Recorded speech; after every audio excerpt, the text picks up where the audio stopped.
Hindi po ito ang unang pagkakataon na sinabi ng Pangulo na walang pruweba na umabuso si dating Pangulong Marcos. Sa isa pong presko noong November 9, sinabi rin ng Pangulo na walang kote na nakapagpatunay sa mga kasalanan daw ni Ferdinand Marcos. Para lang po malinaw, kaunti pong kasaysayan at pagsasaliksik.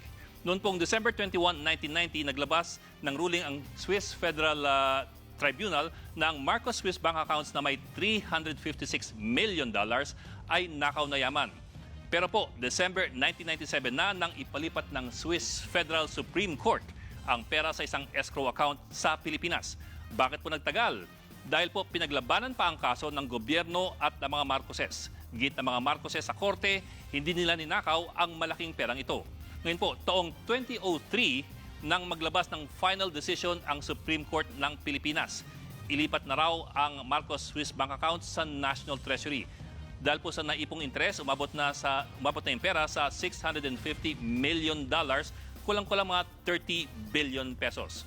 Ngayon, ano po ang findings ng Korte Suprema noong 2003? Ito po, GR 152154 noong July 15, 2003. Una, labis-labis daw ang halaga ng Swiss accounts dun sa legal na kita ng mag-asawang Ferdinand at Imelda Marcos. Base raw po kasi sa income tax records ng mga Marcoses, aabot lamang sa 16 million pesos ang legal na income na mag-asawa mula 1965 hanggang 1985. 2.6 million pesos po dito ay sweldo ni Ferdinand bilang Pangulo at ni Imelda bilang Minister of Human Settlements. Ang sweldo po kasi ng Pangulo noon, 60,000 pesos per year from 1965 until 1976 at 100,000 pesos per year from 1977 until mga 1986.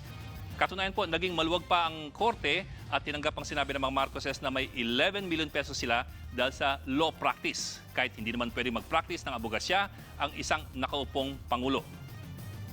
Ngayon, ang tanong po ng korte, paano ang 16 million pesos naging $356 million sa Switzerland? Ang sunod po na sabit, inamin ng mga Marcoses na kanila ang Swiss accounts kahit hindi nila ito mapanindigan. Paalala rin po ng Korte Suprema, may batas na nagsasaad na kung labis-labis ang kayamanan ng isang opisyal kumpara sa kanyang lehitimong sweldo, ito'y ituturing na ill-gotten wealth. So magkano na po ang Marcos Swiss accounts na nasa National Treasury?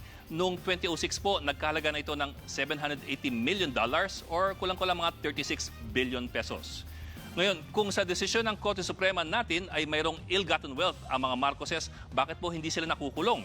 Simple lamang po, civil forfeiture case na lang ang habol ng gobyerno dahil hindi na pwedeng habulin si Ferdinand Marcos ng criminal case kasi namatay siya noon pang 1989.